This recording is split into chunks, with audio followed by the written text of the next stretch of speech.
Ever feel like your to-do list is like a monster? Like it just grows another head for every task you check off? I know that feeling. Yeah, well, you're not alone. You know. We're going deep on prioritization today. Okay. Not just to get things done, but to make sure we're doing the right things. Right. And our guide for this is an article from Zoom. Oh, cool. It's called How to Prioritize Tasks, 12 Techniques to Take Control of Your Time. 12 techniques. Wow. Yeah, there's a lot. There's a lot. Whole toolbox. Yeah, it's amazing. Like, what's fascinating is that they just throw the whole toolbox at us, Yeah. right? From really simple techniques to, like, elaborate systems. Yeah. There's something there for everyone, for sure. And I think one of the things that they pointed out right off the bat that I thought was really important is they said that not prioritizing can actually make us less productive Oh, interesting. in the long run. Okay. Which seems kind of counterintuitive. Yeah. You think, oh, if I'm just doing all the things, then I'm being productive. Right. But they were saying it actually leads to that scattered feeling, Mhm. missed deadlines, and ultimately more stress. Oh, for sure. It's like trying to juggle like a dozen flaming torches while riding a unicycle. You know? Oh, okay. You might be busy, but are you actually achieving anything worthwhile? That's a visual I won't soon forget. Okay, good. Okay, so let's dive into some of these techniques. Okay. The first one, eat that frog, honestly made me laugh when I saw it. It's a good one. Are we actually supposed to, like, swallow amphibians here? Thankfully, no. Okay, good. It's a metaphor. Okay.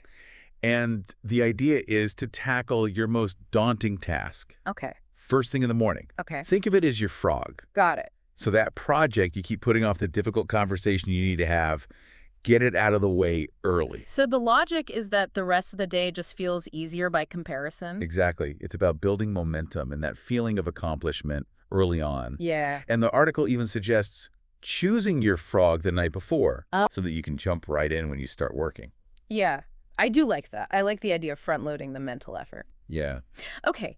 This next technique, the priority matrix, seems like it would really appeal to, like, visual thinkers. Oh, absolutely. Yeah. One popular example is the Eisenhower Matrix, Okay. which is all about sorting tasks based on their urgency and importance. Okay. It helps you visualize which things absolutely need to be done now, Right. what can be scheduled for later, and what might be better to delegate or even eliminate altogether. I can see how that would be so helpful, especially when you're feeling overwhelmed. Yeah. Like, it's like you said, you're creating a roadmap for your day and knowing exactly where to focus your energy. Exactly. And there's another one that I like called the Impact Effort Matrix. Okay. And it's kind of along the same lines, but what it does is it allows you to identify what are called quick wins.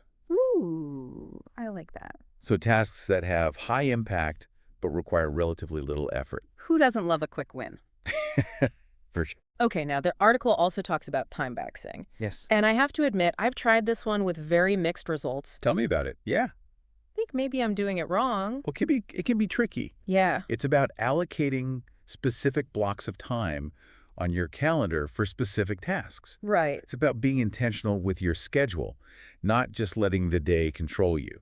See, that's the part I think I struggle with. Okay. Because sometimes, unexpected things pop up or I underestimate how long a task will take. Sure. And that's totally normal. Yeah. The key is to be flexible and adjust as needed.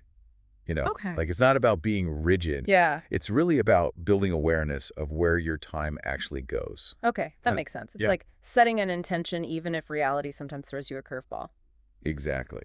Okay, what about this ABCDE method? This sounds kind of like grading your to-dos. It is a bit like that. Okay. You assign a letter to each task based on its priority. Got it. So A tasks are your must-dos, the ones with serious consequences if you don't get them done. Got it. B tasks are still important, but maybe not as urgent. Right. C tasks are nice to do if you have time, but not essential. Okay. D tasks are things that you can delegate. Okay. And E tasks, well, those are the ones you should try to eliminate completely. I like how this method forces you to really think about what truly needs to be done. Right. It's so easy to just add things to a list without considering their importance. Exactly. And one thing the article emphasized was regularly reviewing your ABCDE list. Yeah. Because priorities shift. Uh-huh. New tasks emerge. Mm-hmm. And sometimes things that seemed important yesterday are irrelevant today. Right, completely. Yeah. Okay, so we've covered some techniques that involve ranking and categorizing tasks. Yeah. What about those days when you just need like laser focus on like the essentials? That's where the MIT method comes in, Okay. which is short for most important task. And it's beautifully simple. You identify just 3 tasks each day that, if completed, will make the biggest impact on your overall goals. I can see how that would be incredibly powerful. Yeah. It's about cutting through the noise and really honing in on what matters most. It can also help reduce that feeling of overwhelm that often comes with a massive to-do list, Yeah, for sure. you know? Okay, let's keep this momentum going. The next technique is the Moscow method, Okay. which sounds a little bit like a city in Russia, It does, yeah. but it's actually an acronym for must, should, could, won't. That's right. Okay, I like acronyms. Yeah, me too. So tell me about this one. So it's a clear-cut system for making decisions about what to prioritize, Okay, especially for individual tasks. okay, So your must-dos are non-negotiable, the things that absolutely have to happen. got it. Should-dos are important but have a bit more flexibility. Okay, Could-dos are things you'd like to do if time allows, but they won't derail things if they don't get done. right, yeah. Won't-dos, well, those are off the table for now. Okay, I can see how that would be really helpful, Yeah. like for clarifying priorities, especially when you're working on a project with really tight deadlines. Right. It forces you to make tough choices. Yeah, There's no room for maybe, or I'll try to squeeze it in. right, it's a decision. Yes, definitely. Okay, speaking of tough choices, this next technique, the Ivy Lee method, takes us back in time It does. a little bit. It does. It dates back to the early 1900s Wow. and is attributed to a productivity consultant named Ivy Lee. Okay, And he was actually hired by Charles Schwab, okay. who was the president of Bethlehem Steel, Wow. to improve the company's efficiency. Oh, wow. So the method he came up with is incredibly simple, Okay. yet reportedly had a huge impact. So what's the secret? So at the end of each day, you write down the 6 most important tasks that you need to accomplish the following day. Got it. Then you rank them in order of importance. Okay. The next day, you work on the top task until it's completed before moving on to the next one. So it's all about focused action and minimizing distractions. Exactly. It's about being deliberate and intentional with your time, rather than letting the day control you. Right.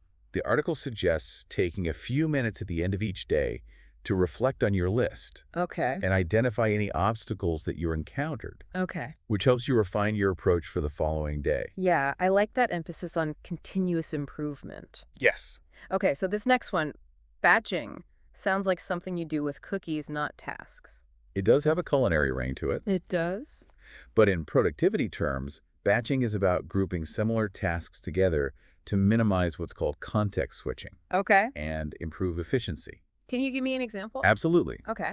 Imagine you're a social media manager. Okay. Instead of jumping between platforms throughout the day, Right. you could batch your tasks. Got it. Spend an hour scheduling all your Instagram posts for the week, Okay. then another hour responding to comments and messages across all platforms. I can see how that would help you stay in a flow and reduce distraction. Exactly. Yeah. The article suggests actually scheduling these batching sessions in your calendar, just like appointments. Okay. Make them official and help you stick to them. Yeah, because otherwise it's so easy to just let them slide. Yes, very easy. We're on a roll here. The next technique, the Kanban method, sounds like another one for the visual folks. Definitely. It's Yeah. like having a digital bulletin board for managing your workflow. Oh, okay. You have columns representing different stages of a project to do in progress, done, and so on. Right.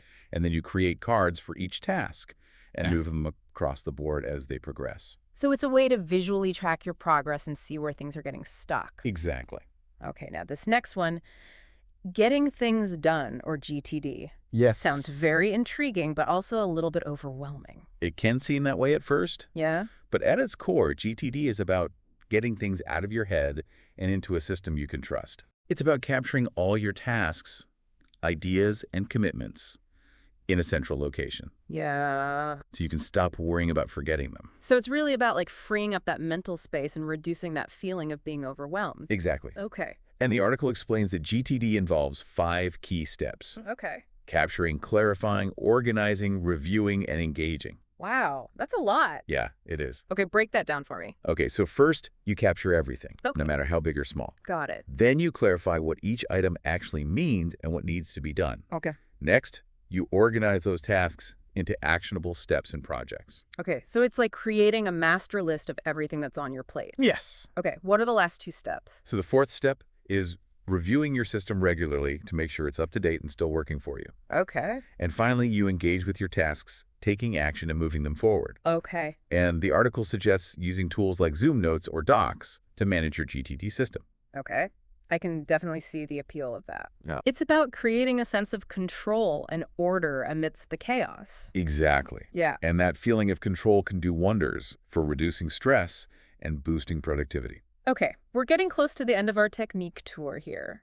The 1-3-5 rule sounds intriguingly simple. It is. How? It's similar to the ABCDE method in that it focuses on prioritization, Okay. but it's even more streamlined. Okay. Each day you choose one critical task, Okay. 3 important tasks, Got it. and up to 5 smaller tasks. That's it. That's it. It's almost like packing a suitcase. You have to be ruthless about what truly needs to be included. I love that analogy. Yeah. And the article also suggests using digital reminders to keep your 1, 3 to 5 tasks top of mind throughout the day. Okay, last but not least, we have the pickle jar theory. Okay. This one sounds delicious, but I'm guessing it has nothing to do with actual pickles. You're right, it's a metaphor. Okay. So imagine a big jar, some large rocks, some pebbles, and a pile of sand. Okay, I'm visualizing. If you try to fill the jar with sand first, there won't be any room for the rocks. Oh. But if you put the big rocks in first, then the pebbles, and finally the sand, everything fits. Okay.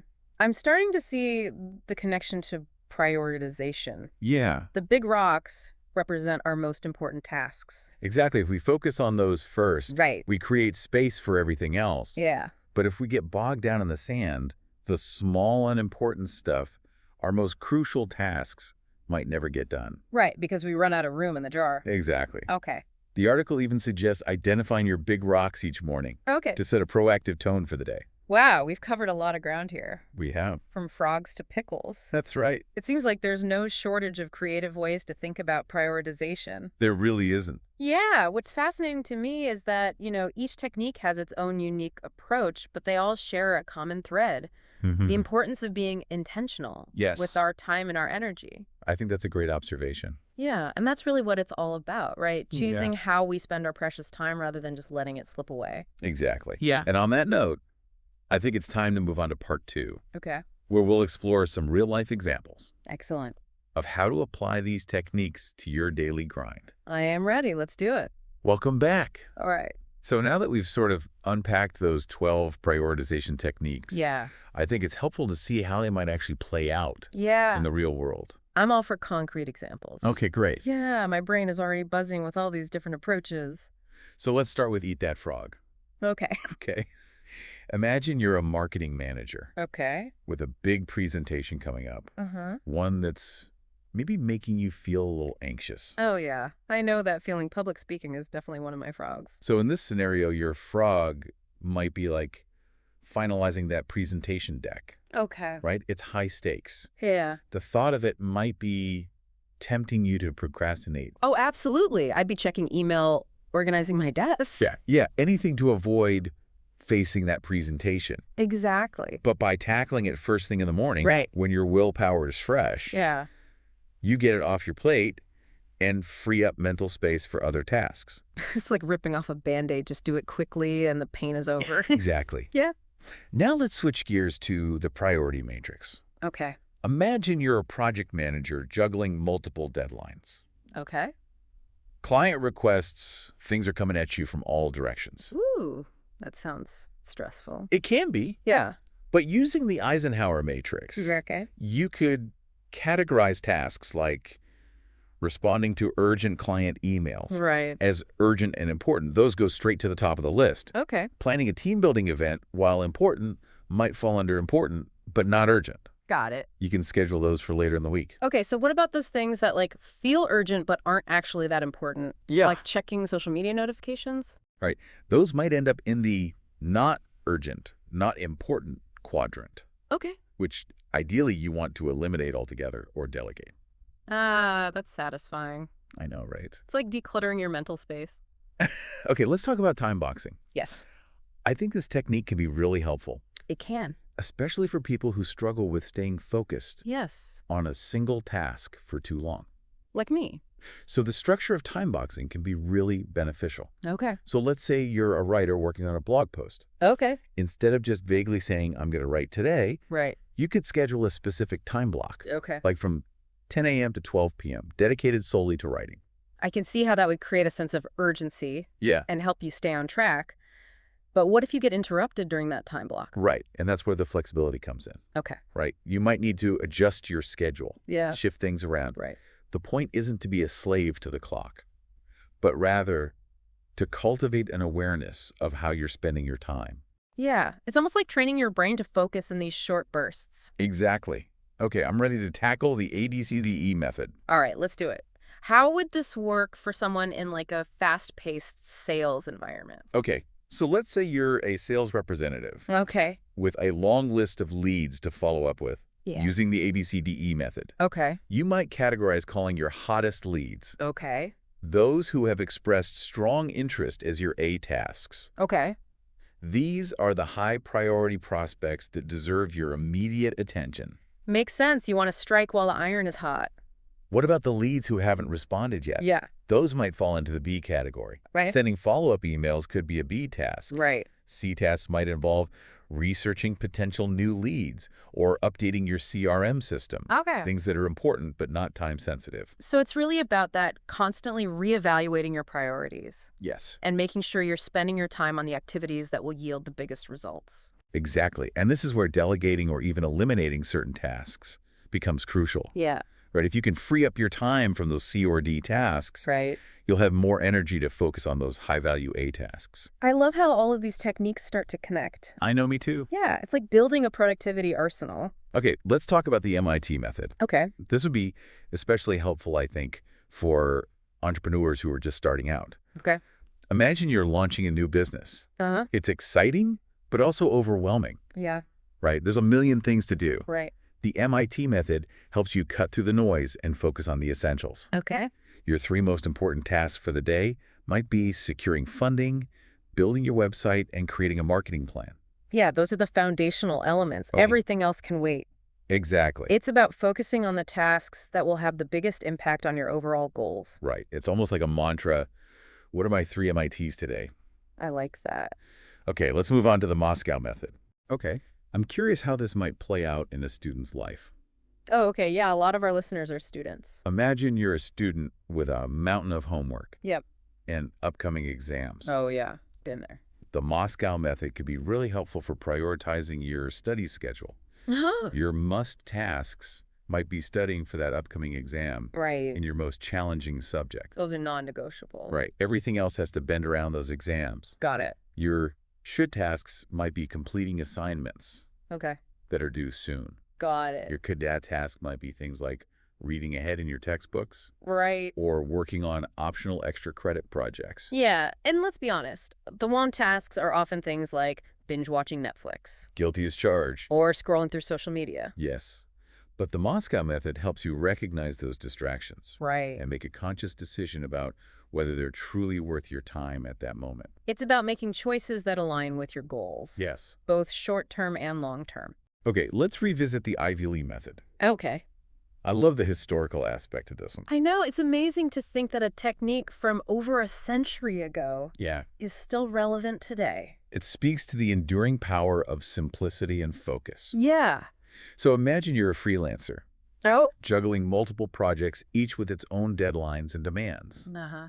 The Ivy League method can help you create a sense of order amidst the chaos. Okay. So at the end of each day, you choose your 6 most important tasks Okay. for the following day and rank them in order of priority. It's like setting your intentions Yes. for the day ahead. And then you simply work through your list 1 task at a time Okay. without getting sidetracked by other distractions. Got it. And if you don't complete all 6 tasks, you just carry them over to the next day. Exactly. Okay. I like how this method forces you to be really deliberate about what you choose to focus on. Yeah. There's no room for indecision or procrastination. Right. It's about making a choice and then taking action.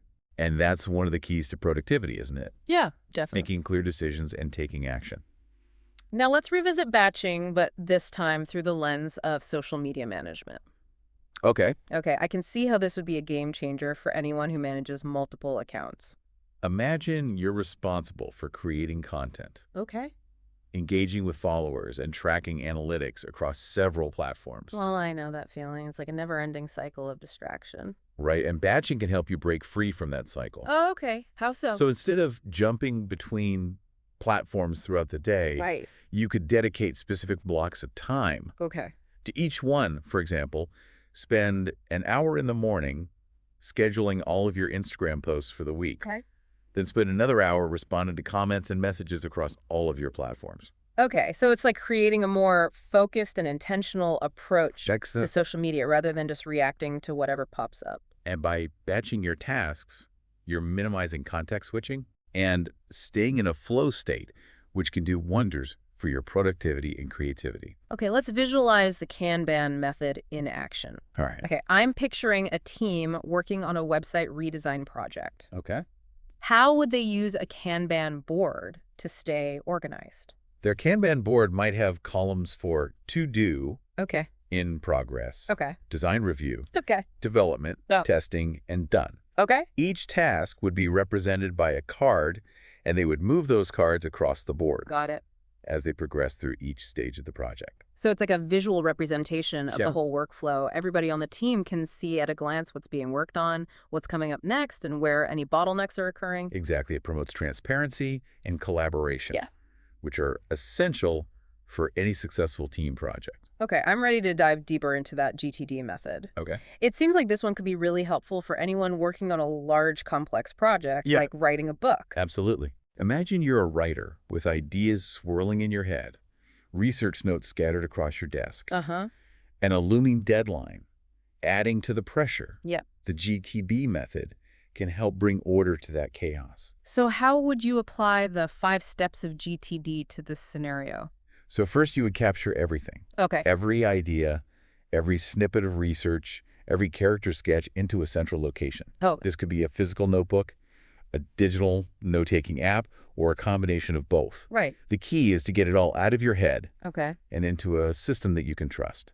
So it's about creating that sense of control. Yes. Clarity, knowing that you're not going to forget anything important. What's next? The clarifying step involves taking a closer look at what you've captured Okay. and asking yourself, what is this? Okay. Is it actionable? Right. What's the next step? Okay. This is where you start to transform vague ideas Okay. into concrete tasks. So you're starting to shape those raw materials into something more structured. Exactly. And then you organize those tasks into projects and contexts. Okay. For example, you might have a project called Write Book Okay. with sub-projects for each chapter. Okay. You might also have contexts like research, Right. writing, and editing. Yeah, I can see how that level of organization would be incredibly helpful. Yeah. For a project of that scale, it's about breaking down this daunting task into smaller, more manageable steps. Exactly. And don't forget the crucial steps of reviewing and engaging. Right. Regularly review your system to make sure it's still serving you. Okay. And then, most importantly, take action. Right. Schedule time for writing, research editing, Yeah. and all the other tasks involved in bringing your book to life. Okay, one final scenario. The 1-3-5 rule applied to the ever-chaotic life of a parent. Oh, yes. Okay. I'm already intrigued. Imagine you're trying to balance work, Okay. household chores, family time. Yep. All the other demands of parenthood. It's a constant juggling act. It is. I'm pretty sure I'm fueled by caffeine and the sheer will to keep all those balls in the air. The 1-3-5 rule can help you prioritize what truly matters most. Okay. Your one critical task for the day might be spending quality time with your kids after work. Oh, I love that. Right. Family time is so precious It is. and so often gets squeezed out by other obligations. Exactly. Put away your phone, turn off the TV, and just be present with them. I love that. Okay, what about all the other tasks that inevitably pile up? Your 3 important tasks might be finishing up a work project, Yeah. preparing dinner, Yeah. and getting the kids ready for bed. Right. These are the things that need to happen Yeah. to keep your household running smoothly. And the 5 smaller tasks could be things like checking emails, doing laundry, Right. packing lunches for the next day. Exactly. By using the 1-3-5 rule, you're creating a framework for a balanced and fulfilling day. You're ensuring that you're making time for what matters most, Right. family work and self-care, Right. while still staying on top of your responsibilities. It's like finding that sweet spot Yeah. between being productive and living a meaningful life. Precisely. And the beauty of all these techniques is that they're adaptable. Yes. You can tailor them to your own specific needs and circumstances. Yeah, I'm really starting to see the power of having this toolkit Yeah. of prioritization techniques. Yes. You can choose the right tool for the job depending on the situation. And that's what we'll explore further in part 3. Okay. The importance of experimentation, adaptation, and finding what works best for you. You know, it's amazing how just talking about all these different techniques is already making me feel more in control. Oh, yeah, I know what you mean. Like, my to-do list doesn't seem quite so monstrous anymore. It's like we've upgraded our mental operating system or something. I like that. Right. Yeah. And, I think one of the key takeaways for me from all of this is that there's no one right way Yeah. to prioritize. It's all about finding what works best for you, your personality, your energy levels. Your work style, for sure. Yeah, exactly. And I think I would even go a step further and say it's not just about finding the right technique. It's about being willing to adapt Yeah. and experiment, Yes. I love that it's like having a growth mindset when it comes to productivity. Exactly. So what would that look like in practice? Well, imagine you've always been a diehard fan of to-do lists, Huh? but you're starting to feel like they're just not keeping up with the complexity of your work. Yeah. Maybe it's time to experiment with something a little more visual, Okay. like a Kanban board. Right. Or maybe you've been really dedicated to that eat that frog method, but you're finding that it just leaves you feeling kind of drained later in the day. Yeah, then it might be worth exploring something like time boxing, where you're breaking your day into smaller chunks, Right. more manageable chunks of focused work. Yeah. And I think it's important to remember that none of these techniques are meant to be like rigid rules. It's okay to blend them, tweak them. Make them your own. Yeah, exactly. Yeah, maybe you combine the 1-3-5 rule with time boxing, or you use the Moscow method to prioritize tasks within a larger Kanban board. Right. The possibilities are kind of endless. It's about finding what brings you the most focus, clarity, and ultimately peace of mind. Yeah, because let's be honest, a to-do list can be a real source of stress if we let it. It can. That's Absolutely. These techniques are meant to empower us, not to weigh us down. Exactly. So as we kind of wrap up this deep dive, I'm curious what's resonating with you. Oh, that's a great question. Is there a particular technique that's maybe sparking your curiosity or making you rethink how you're doing things now? I think for me, I've always been drawn to systems, so GTD has always been very intriguing. Yeah. But I'm also realizing that sometimes simplicity is key. Yeah. And I think that pickle jar theory, with its focus on those big rocks, Yes. it's just such a powerful reminder that we need to really prioritize what truly matters most. I love that. And I think it connects so beautifully to this idea of intentionality, which has really been a recurring theme throughout our conversation today. It is about making conscious choices, It is. about where we're directing our energy. And I think that's a perfect note to end on. I agree. It's not just about getting things done. It's about doing the things that align with our values, Yes. our goals, and our vision for the life we want to create. Beautifully said. So as you go forth and conquer those to-do lists, I encourage you to experiment with these techniques. Find what works best for you, and remember to prioritize those big rocks. Yes. What's one small change you can make tomorrow to bring more intention and focus to your day? Maybe it's choosing your frog tonight. Yes? Maybe it's setting aside a dedicated time block for a particularly challenging task. Yeah. Or just taking a few minutes to really reflect on what your priorities are and if they're still serving you.